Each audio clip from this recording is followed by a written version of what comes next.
Sejarah Filsafat Barat. Karya buku Bertrand Russell. Bab 28. Stoicisme. Kendati lahir sezaman dengan Epikureanisme, Stoicisme memiliki sejarah lebih panjang dan doktrinnya mengalami lebih banyak perubahan. Ajaran pendirinya Zeno pada awal abad ketiga sebelum Masehi jauh berbeda dengan ajaran Marcus Aurelius pada paruh terakhir abad kedua Masehi. Zeno seorang materialis yang doktrin-doktrinnya terutama adalah kombinasi antara sinisme dan filsafat Heraklitus. Namun berangsur-angsur setelah bercampur dengan Platonisme, kaum Stoa pun meninggalkan materialisme, hingga pada akhirnya tinggal sedikit saja jejaknya yang tersisa. Benar bahwa doktrin etika mereka tidak banyak berubah, dan bahwa sebagian besar dari mereka menganggapnya sebagai doktrin terpenting. Namun bahkan dalam hal ini pun terjadi pergeseran penekanan. Seiring bergulirnya waktu, kian sedikit yang bisa dikatakan tentang aspek-aspek lain Stoicisme, dan berangsur-angsur penekanannya kian tertuju secara eksklusif pada etika dan bagian-bagian teologi yang paling relevan dengan etika.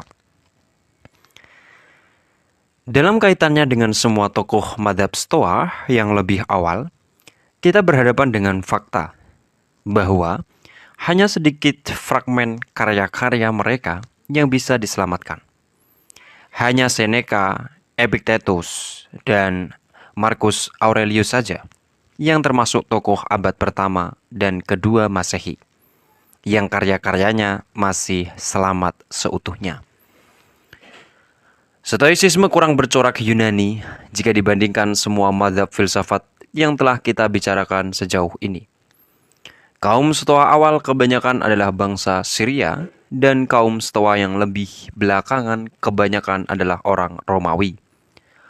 Thorne, Hellenistic Civilization, menduga adanya pengaruh Chaldean dalam Stoicisme. Uberwork dengan tepat mengutarakan bahwa dalam melakukan Helenisasi atau bangsa barbar, bangsa Yunani membuang segala sesuatu yang hanya cocok bagi diri mereka sendiri. Berbeda dengan filsafat sebelumnya yang murni Yunani, Stoicisme cenderung sempit dari segi emosional dan dalam pengertian tertentu berwatak fanatik. Namun ia juga mengandung unsur-unsur religius yang dibutuhkan dunia dan yang agaknya tak mampu diberikan oleh bangsa Yunani. Secara khusus, ia mampu memikat perhatian para penguasa. Hampir semua penerus Alexander, bisa dikatakan semua raja-raja terkemuka yang pernah muncul di sepanjang generasi sesudah Zeno, mengaku dirinya sebagai kaum Stoa, ungkap Profesor Gilbert Murray. Zeno adalah orang Phoenicia, dilahirkan di Citium, kawasan Siprus, pada suatu saat di paruh terakhir abad keempat sebelum Masehi. Ada kemungkinan keluarganya berkecimpung dalam perdagangan dan adalah keperluan bisnis yang pertama-tama membawa Zeno ke Athena. Namun saat berada di Athena, ia lantas berminat mempelajari filsafat. Ia merasa lebih cocok dengan pandangan-pandangan kaum sinis ketimbang pandangan berbagai mazhab lainnya. Namun Zeno adalah seorang yang agak eklektis. Para pengikut Plato menuduh dia menjiplak akademi. Sokrates adalah nabi utama kaum Stoa di sepanjang sejarah mereka. Sikap Sokrates ketika diadili, penolakannya untuk melarikan diri, ketenangannya menghadapi maut, dan keyakinannya bahwa si pelaku ketidakadilan akan lebih melukai dirinya sendiri daripada korbannya. Semuanya bersesuaian secara sempurna dengan ajaran Stoa. Demikian pula ketidakpedulian Sokrates terhadap panas dan dingin, kesederhanaannya dalam hal pangan dan sandang, dan pembebasan dirinya yang tuntas dari segala kenikmatan jasmani. Namun, kaum Stoa tidak pernah mengambil alih doktrin Plato tentang ide-ide. Dan kebanyakan dari mereka menolak argumen Plato tentang immortalitas. Hanya kaum Stoa yang lebih belakangan yang mengikuti pandangan Plato bahwa jiwa bersifat imaterial. Kaum Stoa yang lebih awal sependapat dengan Heraklitus dalam memandang bahwa jiwa tersusun dari api material.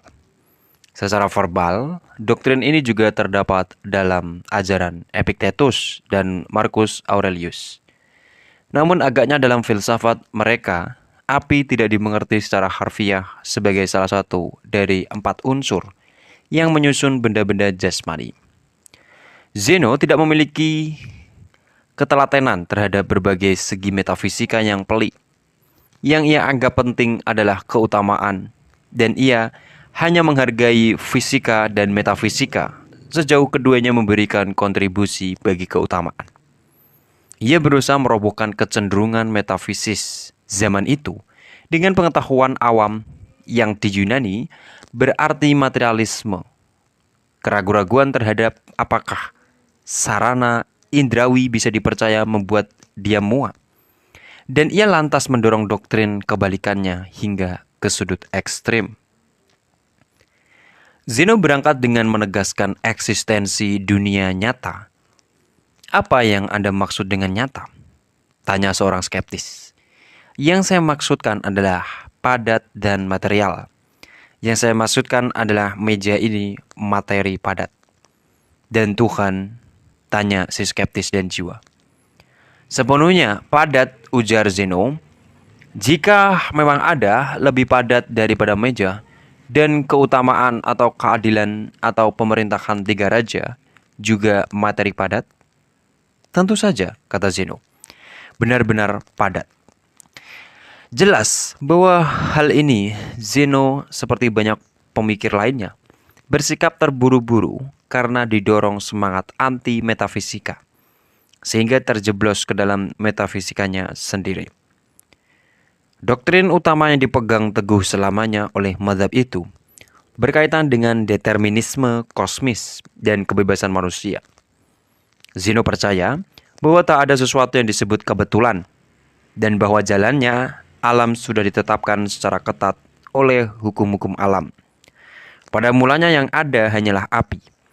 Kemudian unsur-unsur lain, udara, air, tanah, secara berurutan berangsur-angsur muncul.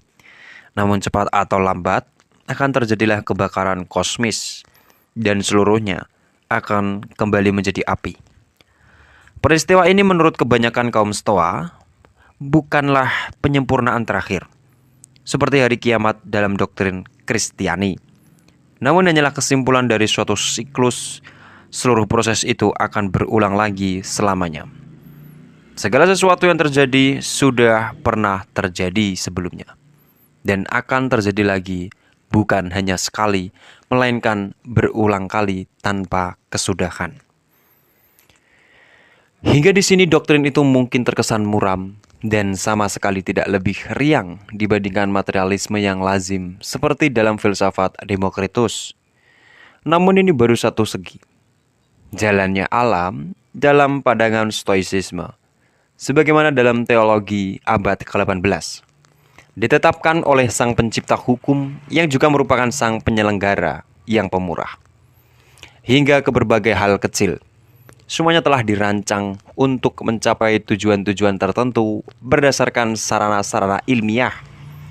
Tujuan-tujuan tersebut, kecuali berkaitan dengan para dewa dan iblis, terdapat dalam kehidupan manusia.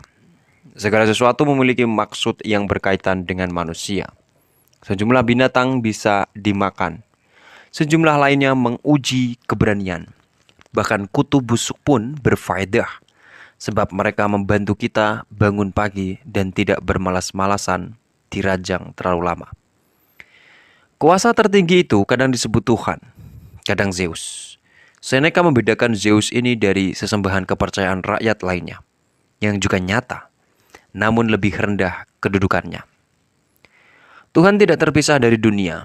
Ia adalah jiwa dunia, dan kita semua memiliki sebagian dari api ilahi. Segala sesuatu adalah bagian dari satu sistem tunggal yang disebut alam. Kehidupan individu adalah baik jika selaras dengan alam. Dari segi tertentu, setiap kehidupan dalam keadaan selaras dengan alam, sebab hukum alamlah yang melahirkannya. Namun dari segi lainnya, hidup manusia hanya akan selaras dengan alam jika individu diarahkan pada tujuan-tujuan yang termasuk tujuan alam. Keutamaan terkandung dalam kehendak yang seirama dengan alam. Orang-orang jahat, meskipun mau tak mau mereka harus mematuhi hukum Tuhan. Mereka melakukannya dengan terpaksa. Dalam tamsil Kleantes, mereka bagaikan anjing yang terikat pada sebuah kereta dan terpaksa mengikuti kemanapun kereta pergi. Dalam kehidupan manusia individual, keutamaan adalah satu-satunya kebaikan. Berbagai hal seperti kesehatan, kebahagiaan, kekayaan tidaklah berharga. Karena keutamaan terdapat dalam kehendak, maka segala sesuatu yang memang baik atau buruk dalam hidup manusia hanya tergantung pada diri sendiri. Manusia bisa saja menjadi melarat. Namun, apakah arti melarat? Ia toh masih bisa bersikap utama. Seorang tiran bisa saja menjebloskannya ke penjara, namun ia masih mempertahankan hidup yang selaras dengan alam. Boleh saja ia dihukum mati, namun ia bisa mati secara terhormat seperti Sokrates. Orang lain hanya memiliki kekuasaan terhadap hal-hal eksternal. Keutamaan yang merupakan satu-satunya kebaikan sejati sepenuhnya terdapat dalam diri individu. Dengan demikian, setiap orang memiliki kebebasan penuh, asalkan ia melepaskan dirinya dari nafsu-nafsu duniawi. Hanya dikarenakan keputusan yang kelirulah nafsu-nafsu itu bisa menang. Seorang bijaksana yang keputusan-keputusannya benar akan menjadi tuan bagi nasibnya sendiri di dalam segala hal yang ia menilai. Sebab tak ada satupun kekuatan luar yang mampu memisahkan dari keutamaan. Terdapat kesulitan-kesulitan logika yang jelas pada doktrin ini. Jika keutamaan memang satu-satunya kebaikan, maka yang dilakukan Tuhan yang pemurah mestinya hanyalah mencipta keutamaan. Sementara hukum alam telah melahirkan banyak sekali para pendosa. Jika keutamaan adalah satu-satunya kebaikan, maka tak ada alasan untuk menentang kekejaman dan ketidakadilan. Sebab, sebagaimana yang selalu ditegaskan oleh kaum Stoa, kekejaman dan ketidakadilan justru menyediakan kesempatan terbaik kepada si pendeta untuk menerapkan keutamaan. Jika dunia sepenuhnya bersifat deterministis, hukum alamlah yang akan menentukan apakah saya akan menjadi manusia utama ataukah tidak. Jika saya jahat, alamlah yang memaksa saya menjadi jahat. Dan kebebasan yang konon diberikan oleh keutamaan menjadi mustahil bagi saya. Bagi pikiran modern, akan sulit untuk bisa merasakan minat yang besar terhadap kehidupan yang utama itu, jika tak ada sesuatu pun yang akan dicapai berdasarkan keutamaan. Kita menghargai seorang ahli medis yang mempertaruhkan kehidupannya untuk mencegah berjangkitnya wabah penyakit. Sebab kita menganggap penyakit adalah kejahatan, dan kita ingin bisa membatasi penyebarannya. Namun jika penyakit bukan kejahatan, ahli medis itu mungkin merasa lebih nyaman tinggal di rumah saja. Bagi kaum Stoa, keutamaannya adalah tujuan pada dirinya sendiri dan bukan sesuatu yang menghasilkan kebaikan. Dan jika kita mengarahkan pandangan lebih jauh, apakah hasil akhirnya? Dihancurkannya dunia yang sekarang ini oleh api dan kemudian pengulangan seluruh proses. Adakah sesuatu yang lebih sia-sia dibanding kenyataan ini? Mungkin terjadi kemajuan di sana-sini untuk sementara waktu, namun dalam jangka panjang yang terjadi hanyalah pengulangan. Jika kita menyaksikan sesuatu yang menimbulkan derita luar biasa, kita berharap suatu saat nanti hal-hal demikian tidak terjadi lagi. Namun kaum Stoa berusaha meyakinkan kita bahwa apa yang terjadi saat ini akan terjadi lagi dan lagi. Orang akan membayangkan betapa sang penyelenggara yang mengawasi seluruh kejadian akhirnya akan semakin letih karena putus asa. Terdapat sikap dingin tertentu yang menyertai konsepsi Stoa tentang keutamaan. Bahkan hanya nafsu-nafsu buruk yang dikecam, namun semua nafsu. Seorang yang bijaksana tidak akan merasakan simpati ketika istri atau anak-anaknya meninggal.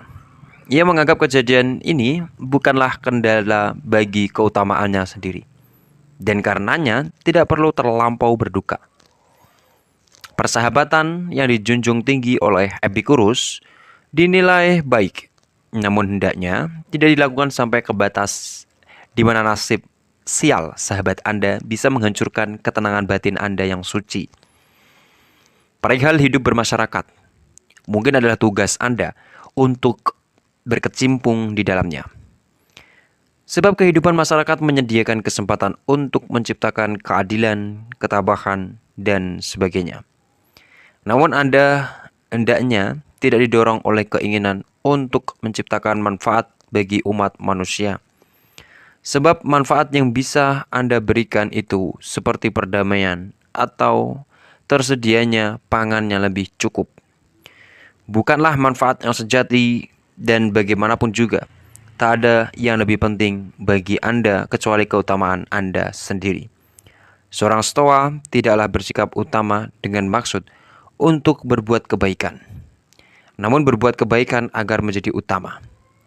Tak mungkin baginya untuk mencintai tetangganya sebagaimana ia mencintai dirinya sendiri. Cinta, kecuali hanya dalam pengertian yang semu, tidak terdapat dalam konsepsinya mengenai keutamaan. Dalam mengatakan hal ini, yang saya maksudkan adalah cinta sebagai emosi, bukan sebagai asas. Sebagai suatu asas, kaum Stoa memuliakan cinta universal. Asas ini terdapat dalam filsafat Seneca dan para penerusnya. Dan mungkin mereka ambil alih dari kaum Stoa sebelumnya. Logika mazhab itu terarah menuju doktrin yang diperlunak oleh sikap peri kemanusiaan para pengikutnya, yang merupakan orang-orang yang jauh lebih baik daripada kemungkinan yang terjadi di sekitarnya. Mereka bersikap konsisten. Kant, yang pandangannya mirip mereka, mengatakan bahwa engkau harus bersikap baik terhadap saudaramu, bukan karena engkau menyayangi dia, namun karena hukum moral memerintahkan perbuatan baik. Meski demikian, saya sangsi apakah dalam kehidupan pribadinya ia bertindak sesuai ajaran ini. Kini marilah kita tinggalkan ulasan umum ini dan kita cermati sejarah Stoicisme. Perihal Zeno, hanya beberapa fragmen tulisannya yang tertinggal. Berdasarkan tulisan itu, tampak bahwa ia mendefinisikan Tuhan sebagai akal dunia yang penuh gelora. Bahwa ia mengatakan Tuhan adalah substansi jasmani dan bahwa seluruh alam semesta membentuk substansi Tuhan.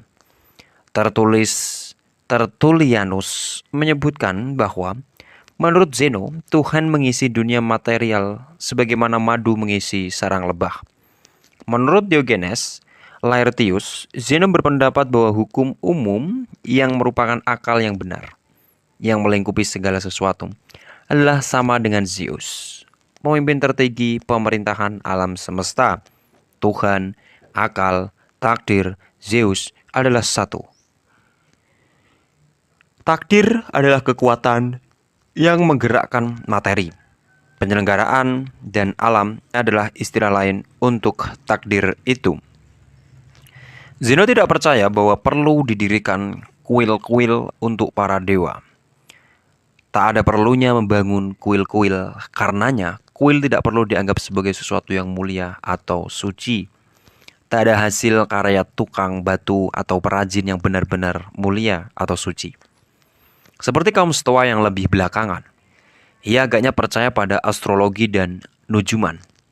Cicero menyebutkan bahwa ia menunjuk bintang-bintang memiliki potensi meramalkan.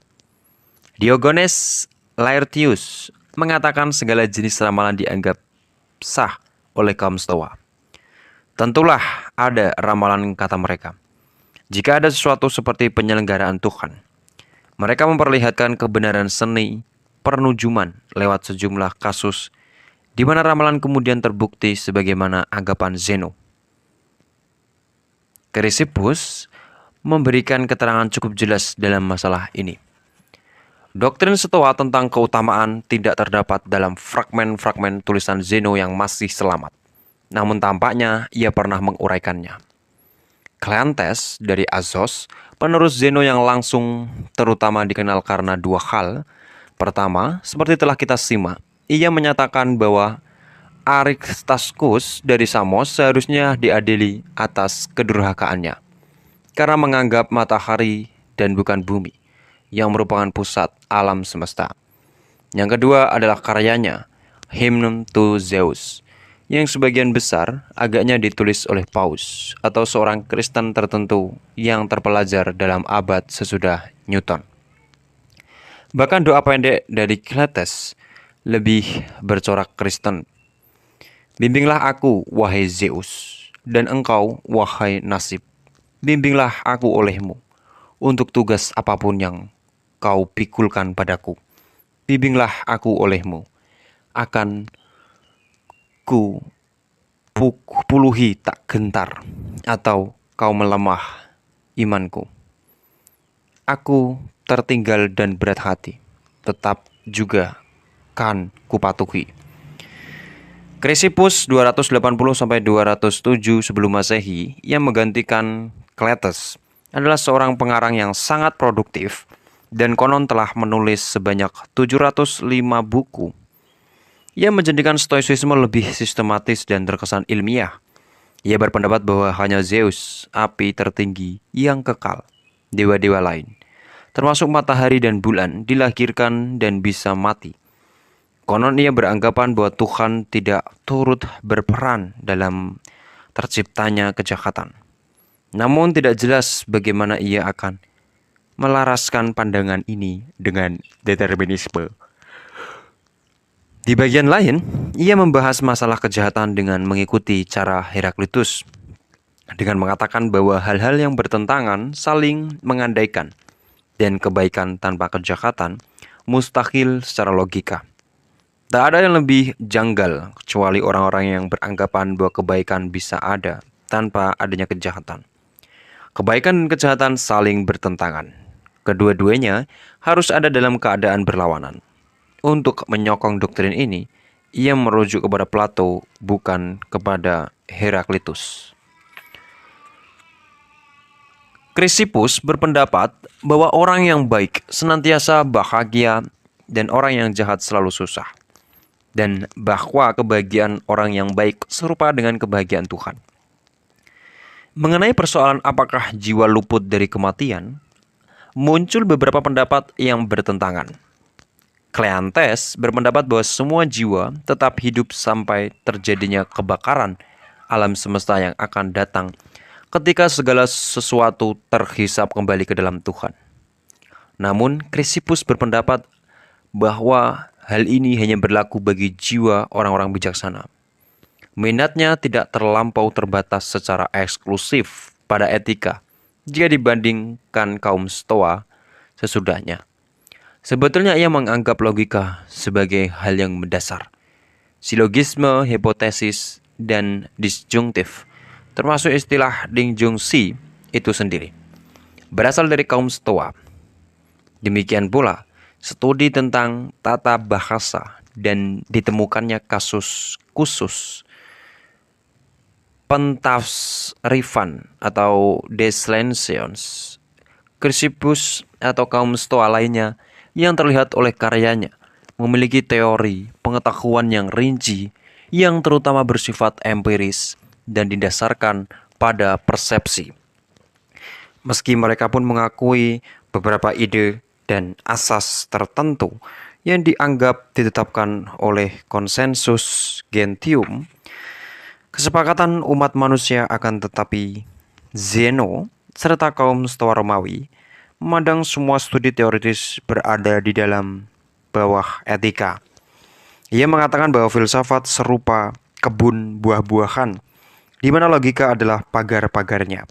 Fisika serupa pepohonan dan etika adalah buahnya. Atau seperti telur, di mana logika adalah cangkangnya, fisika adalah putih telur, dan etika adalah kuning telurnya. Tampak bahwa Chrysippus memiliki penilaian yang lebih mandiri terhadap studi-studi teoritis. Pengaruh tokoh inilah yang agaknya melahirkan fakta bahwa di kalangan kaum Stoa terdapat banyak orang yang menciptakan banyak kemajuan dalam bidang matematika dan ilmu pengetahuan lainnya. Stoicisme sesudah Chrysippus mengalami perombakan besar oleh dua tokoh penting, Panatheus dan Posidonius. Panatheus memperkenalkan satu unsur Platonisme yang penting, serta meninggalkan materialisme. Ia adalah sahabat Scipio muda dan memberikan pengaruh terhadap Cicero yang lewat dialami Stoicisme, terutama lantas dikenal oleh orang-orang Romawi. Posidonius yang menjadi guru Cicero di Rhodes bahkan memberikan pengaruh lebih besar. Posidonius diajar oleh Panatheus yang meninggal kira-kira tahun 110 sebelum Masehi. Posidonius adalah seorang Yunani Syria dan masih kanak-kanak ketika Imperium Seleucid berakhir riwayatnya. Mungkin adalah pengalamannya tentang anarki di Syria yang membawanya meloncang ke barat. Pertama menuju Athena, di mana ia menyerap filsafat Stoa, dan kemudian ke wilayah lebih jauh, menuju kawasan-kawasan barat Imperium Romawi. Dengan matanya sendiri, ia menyaksikan matahari terbenam di lautan Atlantik, di luar pembatasan dunia yang sudah dikenal, dan pesisir Afrika yang berbatasan dengan Spanyol, di mana pepohonan penuh dengan kera-kera dan dusun-dusun masyarakat barbar di pedalaman Marseilles, di mana kepala-kepala manusia digantung di pintu-pintu rumah sebagai tanda kemenangan adalah pemandangan biasa. Ia menjadi penulis yang sangat produktif mengenai masalah-masalah ilmiah. Bahkan salah satu alasan perlawatannya adalah keinginan untuk menyelidiki pasang surut air laut yang tak dapat dilakukan di kawasan Mediterania. Ia menghasilkan karya yang terpuji dalam bidang astronomi, sebagaimana kita simak dalam bab 22. Perkiraannya, seorang jarak matahari adalah perkiraan terbaik dari zaman antik. Ia pun seorang sejarawan terkemuka. Ia meneruskan jejak Polybius. Namun ia terutama dikenal sebagai filsuf yang elektis. Ia mengkombinasikan stoicisme dengan banyak ajaran Plato yang tampak telah dilupakan oleh akademi pada tahapan skeptisisnya. Pertalian dengan Plato ini tampak dalam ajarannya tentang jiwa dan kehidupan sesudah mati. Panaetus pernah mengatakan sebagaimana dikatakan pula oleh kebanyakan kaum skeptis, bahwa jiwa musnah bersama tubuh. Posidonius sebaliknya mengungkapkan bahwa jiwa terus hidup di udara, di mana biasanya jiwa itu tetap tak berubah hingga saatnya terjadi kiamat nantinya. Tidak ada neraka, tetapi mereka yang jahat sesudah mati tidak akan begitu mujur sebagaimana mereka yang baik. Karena dosa menyebabkan uap, jiwa menjadi keruh dan menghalanginya untuk melayang setinggi jiwa yang baik. Mereka yang sangat jahat tetap berada di dekat bumi dan mengalami reinkarnasi jiwa yang benar-benar utama, membumbung ke lingkungan bintang-bintang dan melewatkan waktunya dengan mengamati bintang-bintang berpusar. Jiwa yang utama ini bisa menolong jiwa-jiwa yang lain. Hal ini, menurutnya, menunjukkan kebenaran astrologi. Bevan mengutarakan bahwa dengan bangkitnya kembali gagasan-gagasan Orpis serta perpaduannya dengan keyakinan-keyakinan Neo-Pythagorean, Posidonius barangkali telah merintis jalan menuju Gnostisisme.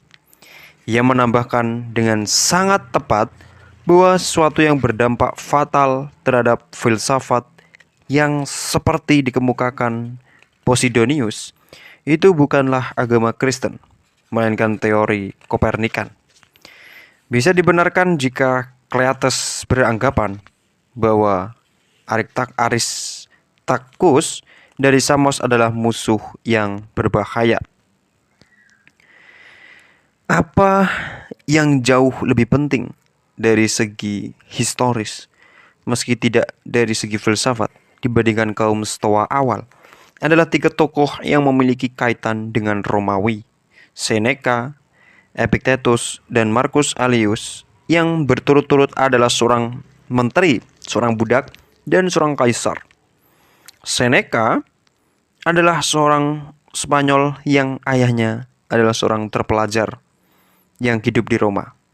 Seneca mengambil karir politik dan sudah lumayan sukses ketika ia dibuang ke Korsika 41 Masehi oleh Kaisar Claudius karena ia menanamkan rasa permusuhan pada Ratu Messalina, istri kedua Claudius Agrippina.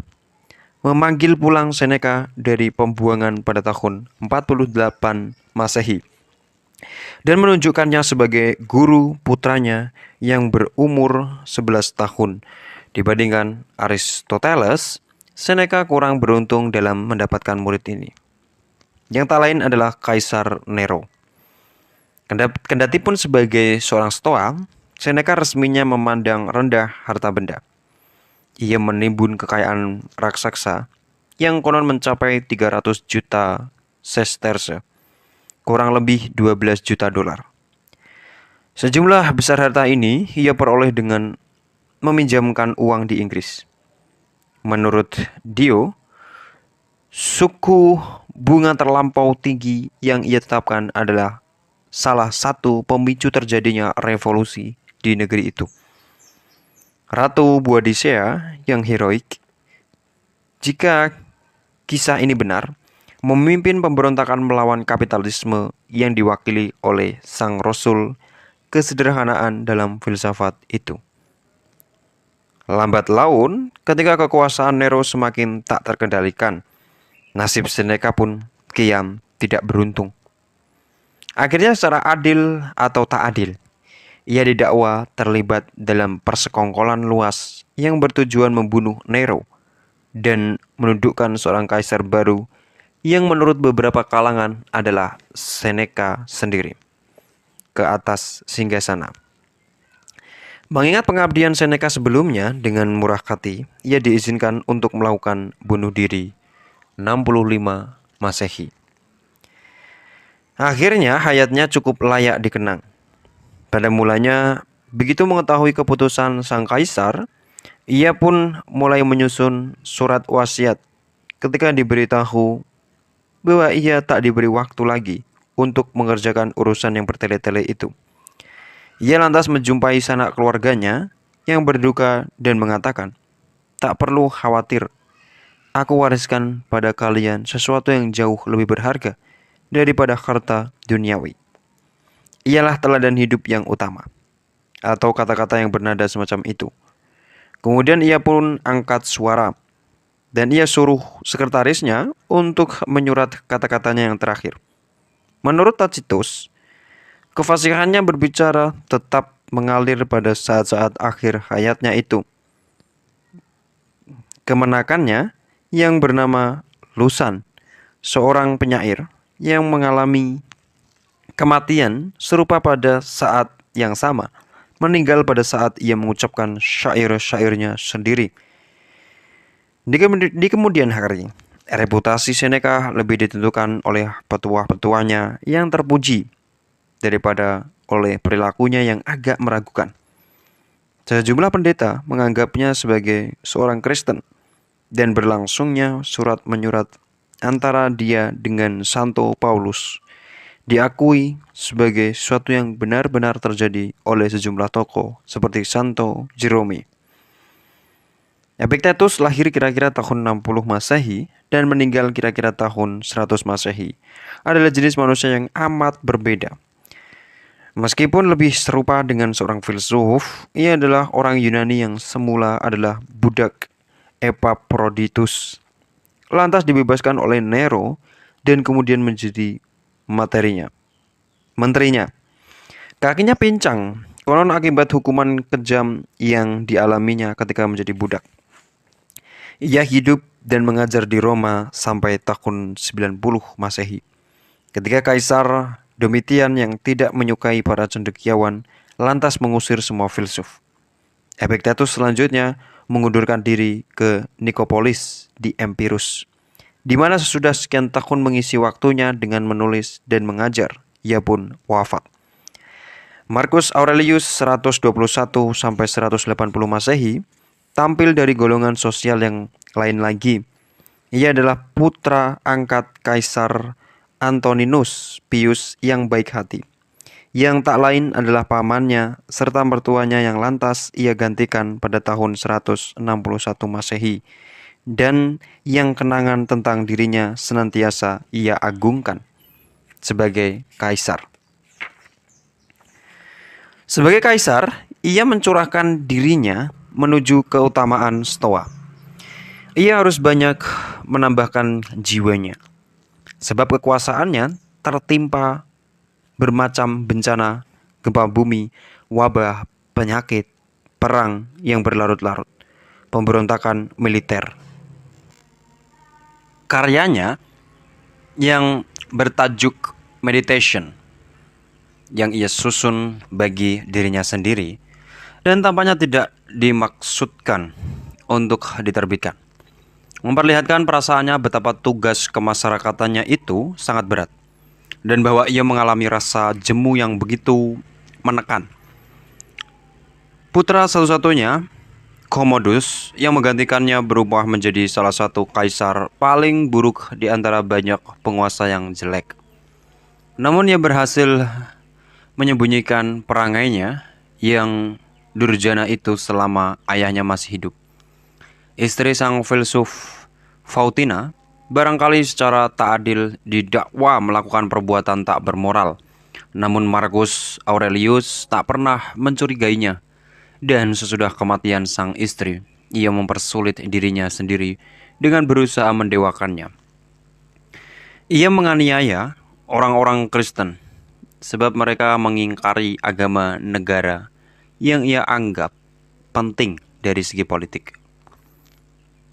Dalam semua tindakannya, ia bersikap seksama, namun pada umumnya ia gagal. Ia adalah tokoh yang malang. Di antara berbagai hasrat duniawi yang harus disingkiri, salah satu hasrat yang ia anggap paling menggoda adalah keinginan untuk bisa hidup di sebuah dusun yang tenang. Untuk hal ini, kesempatan tiada kunjung datang. Sejumlah bagian dari buku Meditation ia tulis di camp saat melakukan tugas-tugas militer di kawasan yang jauh. Dan inilah tugas-tugas berat yang akhirnya menyebabkan kematiannya. Patut diperhatikan bahwasanya Epictetus dan Marcus Aurelius sepenuhnya satu pendapat dalam semua persoalan filsafat. Hal ini menunjukkan bahwa kendatipun suatu lingkungan sosial mempengaruhi filsafat suatu zaman, lingkungan individual tidaklah terlalu berpengaruh sebagaimana yang kadang diduga atas filsafat seorang individu. Para filsuf biasanya adalah orang-orang yang memiliki kekuasaan pemikiran tertentu, yang sebagian besar mampu mengabaikan berbagai peristiwa dalam kehidupan pribadinya. Namun demikian, mereka toh dapat melampaui kebaikan dan kejahatan yang lebih luas pada zamannya. Di masa-masa buruk mereka menciptakan pelipur duka. Di masa-masa yang baik, minat mereka lebih murni intelektual. Gibbon yang karya sejarahnya yang teliti itu berawal dari kejahatan-kejahatan Commodus, sepakat dengan kebanyakan penulis abad ke-18 dalam menganggap bahwa periode keluarga Antoninus sebagai zaman keemasan. Jika seseorang diminta, ujarnya, untuk menentukan periode dalam sejarah dunia, di mana kondisi umat manusia paling bahagia dan sejahtera, tanpa ragu ia akan menunjuk periode yang berlangsung sejak meninggalnya Domitian sampai naiknya Commodus. Kiranya mustahil untuk sepenuhnya sepakat dengan penilaian ini. Kejamnya, perbudakan telah menimbulkan derita luar biasa dan melunturkan gairah dunia kuno. Ada pertunjukan-pertunjukan gladiator dan pertarungan dengan binatang buas yang luar biasa kejam, dan tentunya merendahkan martabat orang-orang yang menikmati tontonan itu. Benar bahwa Marcus Aurelius mengeluarkan peraturan agar para gladiator hendaknya bertarung dengan pedang tumpul. Namun reformasi ini tak berumur panjang, dan ia tak melakukan tindakan apapun terhadap pertarungan dengan binatang buas. Sistem ekonomi begitu buruk, Italia mulai meninggalkan usaha pertanian, dan penduduk Roma tergantung pada distribusi gandum secara bebas dari berbagai daerah. Semua inisiatif terpusat pada sang kaisar dan para menterinya di seluruh imperium yang amat luas itu. Tak seorang pun, kecuali jenderal yang kadang membangkang, berani berbuat sesuatu kecuali patuh. Untuk menemukan sesuatu yang terbaik, orang-orang harus menoleh ke masa silam. Masa depan, paling-paling mereka rasakan sebagai sesuatu yang menjemukan, atau yang lebih buruk lagi, sebagai bencana yang menakutkan. Jika kita bandingkan nada bicara Marcus Aurelius dengan nada Bacon atau Locke atau Condorcet, kita dapat melihat perbedaan antara suatu zaman yang lelah dan zaman yang penuh harapan. Dalam zaman yang penuh harapan, orang bisa menambahkan diri terhadap kejahatan-kejahatan besar yang ada. Sebab bisa diharapkan berbagai kejahatan itu akan berlalu. Namun dalam zaman yang letih, kebaikan-kebaikan yang nyata pun bahkan telah kehilangan kesedapannya. Etika Stoa sesuai dengan zamannya, Epictetus dan Marcus Aurelius. Sebab ajarannya lebih berupa perubahan diri ketimbang harapan. Tak disaksikan lagi bahwa zaman keluarga Antonine jauh lebih baik daripada zaman manapun berikutnya hingga Renaissance.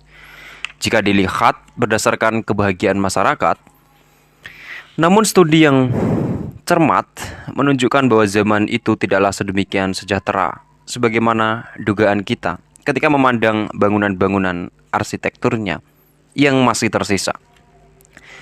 Peradaban Greko-Romawi tak banyak menggoreskan kesan pada kawasan-kawasan pertanian. Peradaban itu boleh dikatakan hanya terbatas di perkotaan. Bahkan di perkotaan pun terdapat kaum proletar yang menderita karena kemelaratan yang memilukan. Dan terdapat kelas budak yang besar jumlahnya.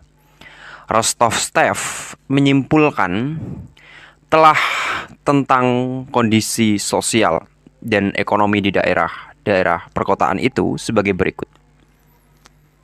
Gambaran kondisi sosial mereka tidaklah seindah gambaran penampilan luar mereka.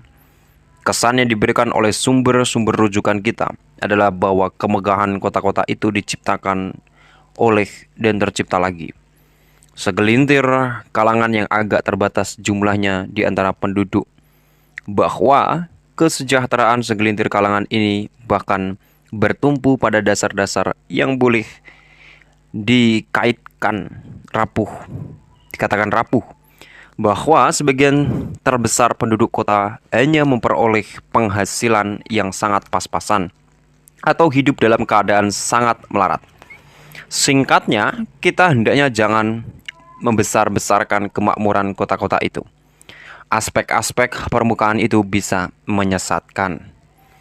Di muka bumi, ujar Epictetus, kita adalah narapidana dan berada dalam tubuh jasmaniah. Menurut Marcus Aurelius, ia kerap mengatakan, engkau jiwa kecil yang terbebani tubuh. Zeus tidak dapat membebaskan kita dari tubuh, namun ia memberi kita sebagian dari sifat ketuhanannya. Tuhan adalah Bapa manusia, dan kita semua bersaudara. Hendaknya kita tak mengatakan aku orang Athena atau aku orang Romawi, melainkan aku warga alam semesta. Jika engkau termasuk anggota keluarga kaisar, engkau akan merasa aman, Betapa kau akan merasa jauh lebih aman jika termasuk anggota keluarga Tuhan. Jika kita mengerti bahwa keutamaan adalah satu-satunya kebenaran sejati, kita akan melihat betapa tak ada kejahatan nyata yang akan bisa menimpa kita. Aku tentu akan mati, tetapi haruskah aku mati dengan rasa tak rela? Aku memang terpenjara, tapi mestikah aku meratap-ratap pula? Aku memang menderita dalam pengasingan. Namun bisakah orang mencegahku untuk menjalaninya dengan tersenyum, dengan sikap perwira dan rasa damai? Katakan rahasianya. Aku menolak untuk mengatakan sebab ini berada dalam kuasaku, tapi aku akan membelenggumu. Apa kau bilang, kawan? Membelengguku? Kakiku yang akan kau belenggu. Ya, tetapi kehendakku tidak. Bahkan Zeus pun tak bisa menaklukkannya. Aku akan mengerangkengmu. Maksudmu, tubuhku yang tak berharga ini akan kupenggal kepalamu. Mengapa? Bukankah pernah kukatakan padamu bahwa akulah satu-satunya manusia di dunia yang tak bisa dipancung? Inilah pikiran-pikiran yang hendak direnungkan oleh siapapun yang menggeluti filsafat. Pelajaran-pelajaran yang hendaknya mereka tulis setiap hari, yang dengan itu hendaknya mereka latih diri mereka sendiri. Kaum budak pun sama derajatnya dengan orang-orang lain. Sebab semuanya adalah juga anak-anak Tuhan. Kita harus tunduk kepada Tuhan sebagaimana warga negara yang baik tunduk kepada hukum. Para prajurit berikrar untuk tidak menghormati siapapun selain kaisar. Tetapi kita pertama-tama hendaknya menghormati diri kita sendiri. Jika kau berhadapan dengan seorang penguasa di bumi ini, ingatlah bahwa ada penguasa lainnya mengawasi dari atas apa yang tengah terjadi dan bahwa engkau harus lebih memuliakan dia daripada si penguasa bumi ini. Lantas siapakah sebenarnya orang setua itu? Tunjukkan padaku seorang yang terbentuk sesuai dengan pola pemikiran-pemikiran yang ia ungkapkan. Seperti halnya jika kita mengatakan bahwa arca Pidian dibentuk sesuai dengan seni Pidias. Tunjukkan padaku seorang yang sakit namun tetap bahagia, terancam namun tetap bahagia, sekarat namun tetap bahagia, terkucil namun tetap bahagia, ternoda namun tetap bahagia. Tunjukkan dia padaku. Demi para dewa, aku akan senang hati melihat seorang stoa. Namun tidak, kau tak akan bisa menunjukkan padaku seorang stoa yang sempurna. Maka tunjukkanlah padaku orang yang sedang dalam pembentukan, orang yang telah melangkahkan kakinya di jalan itu. Kabulkanlah permintaanku, janganlah berpelit hati pada orang tua seperti aku, untuk suatu pemandangan yang belum pernah kusaksikan hingga kini. Apa? Kau ingin tunjukkan padaku arca Zeus, ciptaan Pidias, atau patung Athenanya? Karena dari gading dan kencana itu, yang kuinginkan adalah jiwa. Biarlah salah satu dari kalian menunjukkan padaku jiwa seseorang yang ingin menyatu dengan Tuhan dan tak lagi mencela Tuhan atau manusia. Tak pernah batal dalam segala hal, tak pernah merasa sia-sia, terbebas dari rasa marah, iri, dan dengki. Orang yang apa gunanya menutup-nutupi maksudku? Ingin mengubah sifat kemanusiaannya dengan sifat ketuhanan, dan yang dalam tubuhnya yang nista ini ia berkeinginan menyatu dengan Tuhan. Tunjukkanlah padaku orang itu. Tidak, kau tak akan mampu. Epictetus tak pernah jemu menunjukkan bagaimana kita seharusnya menghadapi apa yang dianggap sebagai kesengsaraan yang acap kali ia lakukan melalui dialog-dialog ringan. Seperti kaum Kristiani, ia berpendapat bahwa kita hendaknya mencintai musuh-musuh kita. Serupa dengan kaum Stoa lainnya, pada dasarnya ia merendahkan kenikmatan. Namun ada satu jenis kesenangan yang tidak semestinya direndahkan. Kota Athena indah. Ya, namun kebahagiaan jauh lebih indah. Keterbebasan dari nafsu dan gangguan suatu perasaan bahwa urusan-urusanmu tidak tergantung lagi pada siapapun. Setiap manusia adalah aktor dalam sebuah lakon, di mana Tuhan telah menetapkan peran-peran. Adalah tugas kita untuk memainkan peran kita sebaik-baiknya, apapun peran itu. Ciri yang menunjukkan ketulusan dan kesederhanaan tampak sangat menonjol dalam tulisan-tulisan yang merekam ajaran Epictetus. Tulisan-tulisan itu diambil dari catatan-catatan muridnya, Aryan. Moralitasnya mulia dan tidak berwatak duniawi. Dalam situasi di mana tugas utama manusia adalah melenyapkan kekuasaan tirani, memang sulit untuk menemukan sesuatu yang lebih bisa membantu dalam sejumlah hal. Misalnya dalam pandangannya tentang persaudaraan antar manusia dan dalam ajarannya tentang kesetaraan derajat kaum budak. Tampak lebih unggul dengan ajaran manapun yang terdapat dalam pemikiran Plato atau Aristoteles, atau filsuf manapun yang pemikirannya diilhami oleh gagasan tentang negara kota. Dunia nyata di zamannya Epictetus jauh lebih buruk dibandingkan dengan Athena pada zaman Pericles. Namun kejahatan yang terdapat dalam kenyataan yang berlangsung itu justru membebaskan aspirasi-aspirasinya. Sementara dunia ideal dalam pemikirannya sama unggulnya dengan apa yang dibayangkan Plato. Sedangkan dunia nyata di zamannya lebih parah daripada Athena pada abad ke-5 sebelum Masehi. Meditation karya Marcus Aurelius diawali dengan pernyataan hutang budinya kepada kakeknya, ayahnya, ayah angkatnya, guru-gurunya, dan para dewa. Sebagian dari kewajiban-kewajiban yang disebutkan cukup mengherankan.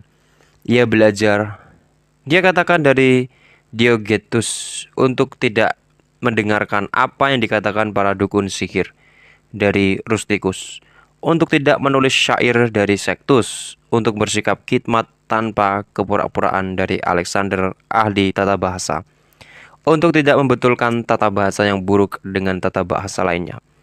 Namun, pakailah ungkapan yang benar segera sesudahnya, dari Alexander yang Plotinus untuk tidak meminta maaf karena keterlambatan membalas surat dengan alasan tekanan kesibukan dari ayah angkatnya, untuk tidak jatuh cinta pada anak laki-laki.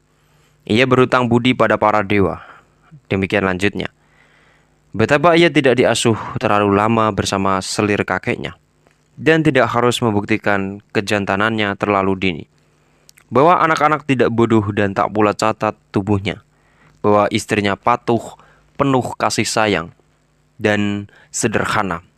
Dan bahwa ketika ia belajar filsafat, ia tak menyia-nyiakan waktu untuk belajar sejarah, silogisme, atau astronomi. Sedangkan segala sesuatu yang tak bersifat pribadi dalam meditation berhubungan erat dengan pemikiran Epictetus. Marcus Aurelius meragukan immortalitas. Namun ia mengatakan sebagaimana yang mungkin akan dikatakan oleh seorang Kristen. Karena bukan mustahil, kaum terpisahkan dari hidup saat ini juga. Aturlah setiap tindakanmu dan pikiran sesuai dengan kenyataan itu. Hidup selaras dengan alam semesta adalah sesuatu yang baik. Dan keselarasan dengan alam semesta serupa dengan kepatuhan terhadap kehendak Tuhan. Segala sesuatu yang selaras denganmu pun selaras denganku, wahai semesta. Segala yang bersesuaian waktu denganmu, tak ada yang terlampau dini atau terlampau lambat bagiku. Apapun yang di bawah musim-musimmu adalah buah bagiku. Wahai alam, dari engkaulah segala hal berasal di dalam dirimu. Terangkum segala hal. Kepadamulah segala hal bakal kembali.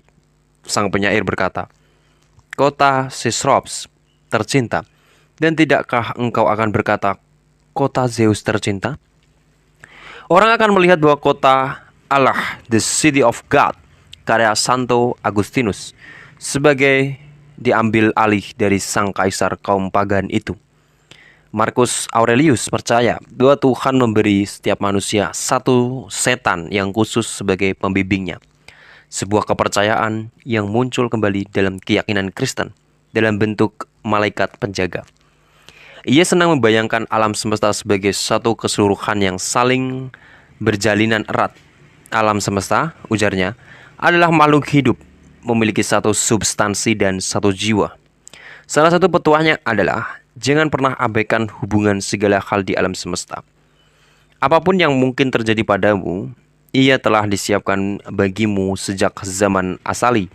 Dan akibat dari asal-usul yang demikian itu adalah bahwa dari zaman asali itulah terpintal benang keberadaanmu. Karenanya, hal itu tetap sejalan dengan keyakinan kaum Stoa tentang umat manusia sebagai suatu komunitas.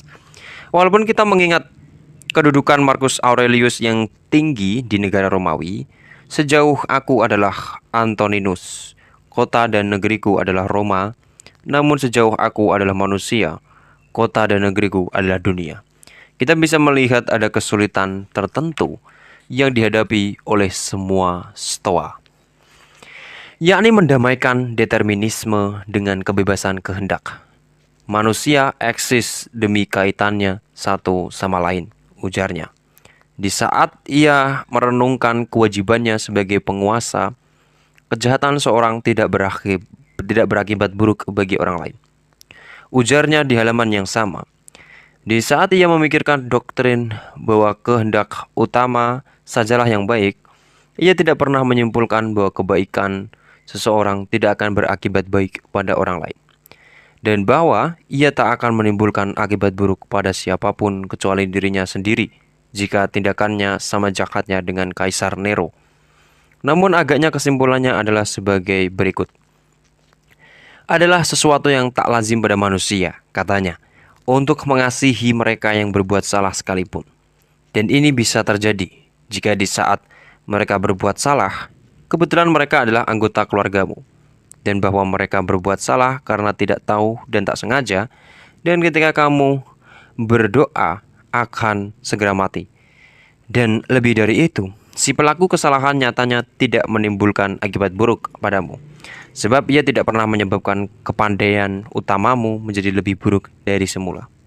Selain itu, cintailah umat manusia, taatilah Tuhan, dan sudah cukuplah jika selalu ingat bahwa hukum mengatur semuanya. Bagian-bagian wacana itu menunjukkan dengan amat jelas kontradiksi yang terkandung dalam etika dan teologi Stoa. Di satu sisi, alam semesta adalah suatu keseluruhan yang sangat deterministis, di mana segala yang berlangsung lahir dari sumber-sumber penyebab yang ada sebelumnya. Di sisi lain, kehendak seorang sepenuhnya bersifat otonom, dan tak ada manusia yang bisa dipaksa untuk berbuat dosa. Oleh sebab itu, di luar dirinya. Ini adalah suatu kontradiksi, dan masih ada kontradiksi kedua yang erat kaitannya dengan kontradiksi pertama itu. Karena kehendak bersifat otonom dan hanya kehendak utama sajalah yang baik. Seorang tak mungkin melakukan perbuatan baik atau buruk kepada orang lain. Karena itu kebajikan hanyalah ilusi. Kita perlu memberikan komentar atas masing-masing kontradiksi itu. Kontradiksi antara kehendak bebas dan determinisme merupakan salah satu persoalan yang selalu hadir dalam filsafat sejak permulaan zaman hingga zaman kita, dalam bentuk yang berbeda-beda di setiap masa. Untuk saat ini yang menjadi perhatian kita adalah dalam bentuk Stoa.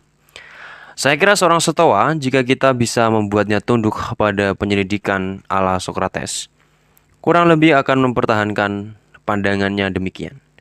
Alam semesta adalah sebuah makhluk hidup yang memiliki jiwa yang mungkin bisa juga disebut Tuhan atau akal. Sebagai suatu keseluruhan, makhluk ini bebas. Tuhan menentukan sejak semula bahwa ia akan bertindak sesuai dengan hukum umum yang bersifat tetap. Namun ia telah memilih hukum-hukum yang kiranya akan memberikan hasil terbaik. Ada kalanya dalam hal-hal tertentu, hasilnya tidak sepenuhnya sesuai dengan harapan. Namun ada baiknya tetap bersitakan atas keadaan yang tak menyenangkan ini. Seperti dalam kode-kode hukum manusia, demi manfaat berupa kemantapan legislatif, seorang manusia sebagian terdiri dari api, sebagian terdiri dari tanah, lempung yang lebih nista. Sejauh ia adalah api, tentu saja jika ia berupa api yang terbaik, ia menjadi bagian dari Tuhan. Jika bagian dari manusia yang ilahiyah itu melahirkan kehendak yang utama, kehendak ini merupakan bagian dari kehendak Tuhan yang bersifat bebas. Dengan demikian dalam keadaan itu manusia juga bebas. Sampai tingkat tertentu, ini adalah jawaban yang bagus. Namun ia akan hancur berantakan jika kita mempertimbangkan sebab musabab dari kehendak-kehendak kita. Kita semua tahu berdasarkan fakta empiris bahwa gangguan emosi umpamanya bisa berakibat buruk pada keutamaan manusia. Dan bahwa dengan obat yang tepat yang diberikan secara paksa, kekuatan kehendak bisa dilumpuhkan. Ambillah contoh kasus yang disukai Epictetus.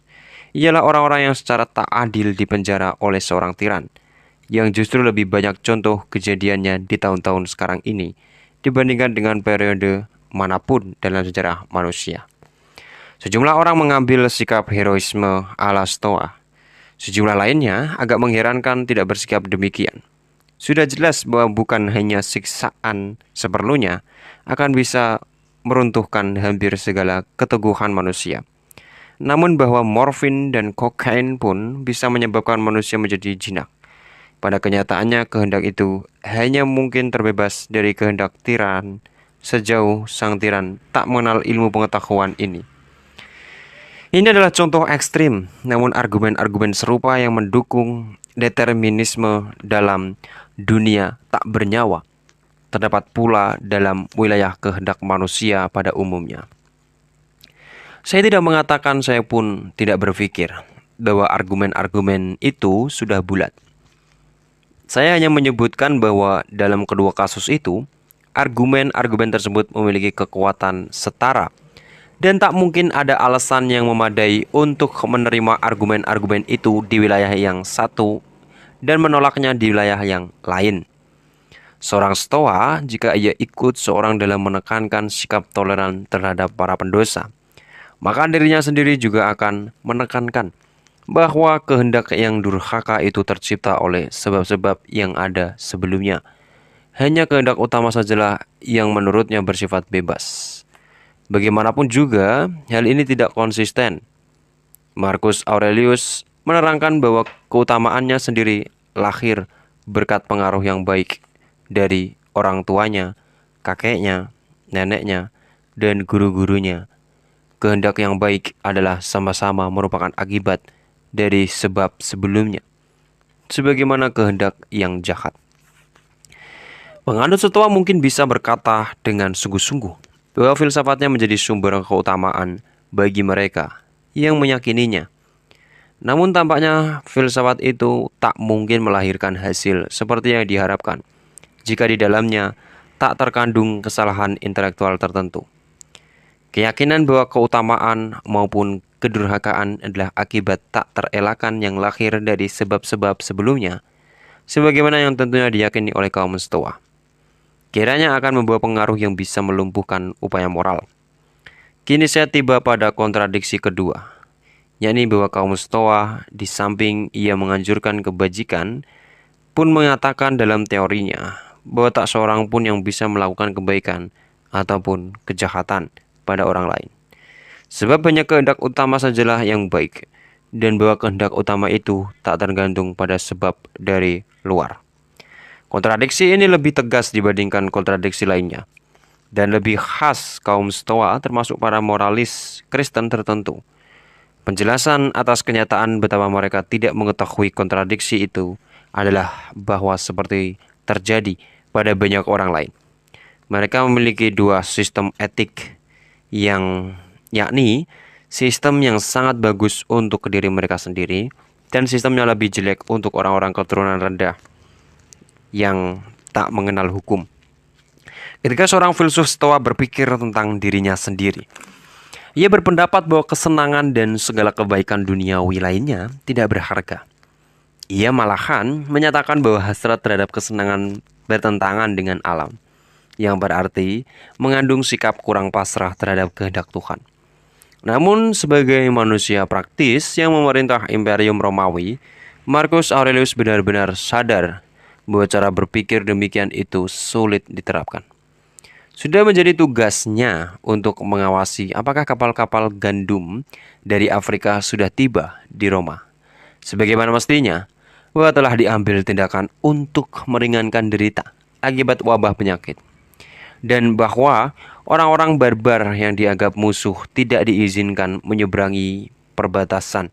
Dengan demikian, saat berurusan dengan rakyatnya yang tidak dia anggap sebagai para filsuf Stoa, secara aktual maupun potensial ia menerima standar sehari-hari yang lazim mengenai apa yang baik dan buruk.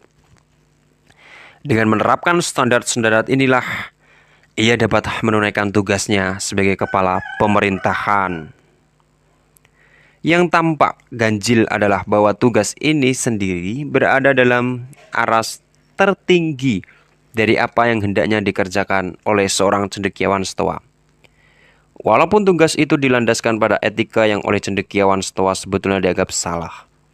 Satu-satunya tanggapan yang dapat saya bayangkan terdapat kesulitan ini ialah sesuatu yang secara logika tidak dapat dibantah, namun juga tidak sepenuhnya masuk akal. Saya kira tanggapan demikian itulah yang ditujukan Kant yang sistem etikanya amat mirip dengan etika kaum Stoa. Ia mungkin akan berkata benar bahwa tak ada sesuatu yang baik kecuali kehendak yang baik. Namun kehendak itu disebut baik jika diarahkan pada tujuan-tujuan tertentu yang pada dirinya sendiri tak mengandung tujuan apa-apa. Tak jadi masalah apakah Tuan A bahagia atau tak bahagia. Namun jika saya berwatak utama, saya akan bertindak sedemikian rupa yang saya yakini akan bisa membuatnya bahagia. Sebab inilah yang diperintahkan oleh hukum moral. Saya tak bisa menjadikan Tuan A berwatak utama, karena keutamaannya hanya tergantung pada dirinya sendiri. Namun saya bisa melakukan sesuatu yang kiranya membuat dia bahagia, atau kaya, atau terpelajar, atau sehat. Etika Stoa dengan demikian bisa dinyatakan sebagai berikut. Hal-hal tertentu secara gampangan dianggap baik, tetapi anggapan ini keliru.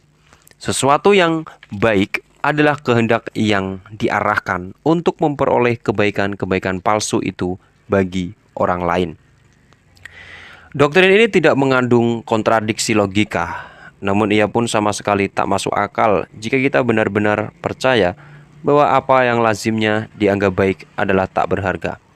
Sebab dalam hal itu, kehendak yang utama bisa juga diarahkan pada tujuan yang lain sama sekali.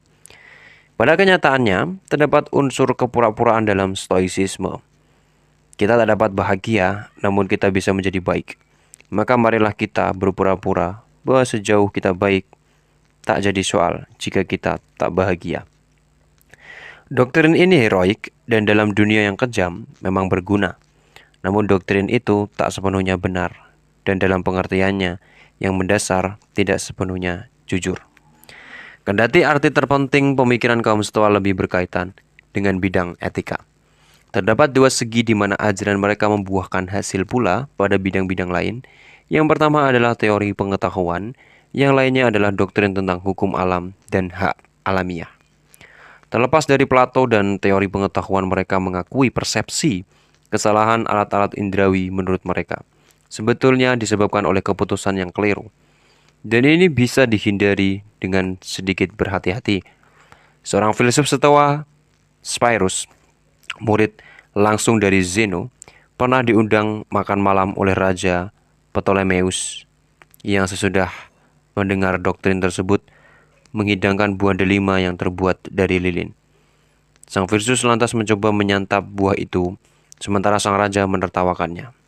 Ia mengatakan bahwa ia telah merasa tidak yakin bahwa benda itu sungguh-sungguh buah delima. Namun ia berpikir bahwa tentunya mustahil sesuatu yang tak layak dimakan dihidangkan di meja makan istana. Dalam jawaban ini, ia mengacu pada pembedaan Stoa antara hal-hal yang bisa diketahui secara pasti berdasarkan persepsi dan hal-hal yang berdasarkan ini pula hanya bersifat kemungkinan. Secara keseluruhan, doktrin ini masuk akal dan ilmiah. Doktrin mereka lainnya dalam teori pengetahuan lebih berpengaruh, meskipun juga lebih memancing pertanyaan. Inilah keyakinan mereka terhadap ide-ide dan asas-asas bawaan innate ideas and principles. Logika bangsa Yunani sepenuhnya bersifat deduktif, dan ini memancing persoalan tentang premis pertama. Premis pertama itu setidaknya untuk sebagian harus bersifat umum, dan tak ada metode yang bisa membuktikannya. Kaum Stoa menyatakan bahwa terdapat asas-asas tertentu yang amat jelas dan diakui oleh semua orang. Asas-asas itu, sebagaimana dalam Elements karya Euclides, bisa dijadikan dasar deduksi.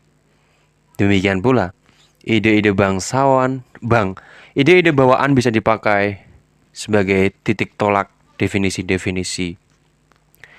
Sudut pandang ini diterima di sepanjang abad pertengahan dan bahkan diterima pula oleh Descartes. Doktrin tentang hak alamiah, sebagaimana yang muncul pada abad ke-16, 17, dan 18, adalah kebangkitan kembali dari doktrin Stoa, kendati pun telah mengalami modifikasi penting. Adalah kaum Stoa yang membedakan antara jus naturale dan jus gentium. Hukum alam berasal dari asas-asas pertama sebagai sesuatu yang dipercaya melandasi seluruh pengetahuan umum. Kaum Stoa berpandangan bahwa sesudah kodratnya, semua manusia setara derajatnya. Marcus Aurelius dalam Meditation menghendaki suatu negara di mana terdapat hukum yang sama bagi semua orang. Suatu negara yang diselenggarakan dengan mengakui kesetaraan hak dan kebebasan berbicara yang setara, dan suatu pemerintahan oleh raja yang terutama menghormati kebebasan mereka yang diperintah. Ini merupakan sebuah cita-cita yang tak dapat diwujudkan secara konsisten dalam Imperium Romawi, namun sudah bisa mempengaruhi undang-undang terutama dalam meningkatkan kedudukan kaum perempuan dan para budak. Agama Kristen mengambil alih bagian ajaran Stoa ini beserta sebagian besar ajaran lainnya. Dan ketika di abad ke-17, akhirnya muncul kesempatan yang sangat tepat untuk menggempur despotisme. Maka doktrin-doktrin Stoa tentang hukum alam dan kesetaraan alamiah dalam dandanan Kristiani lantas memperoleh kekuatan praktisnya yang di zaman kuno bahkan tak seorang kaisar pun mampu memberikannya.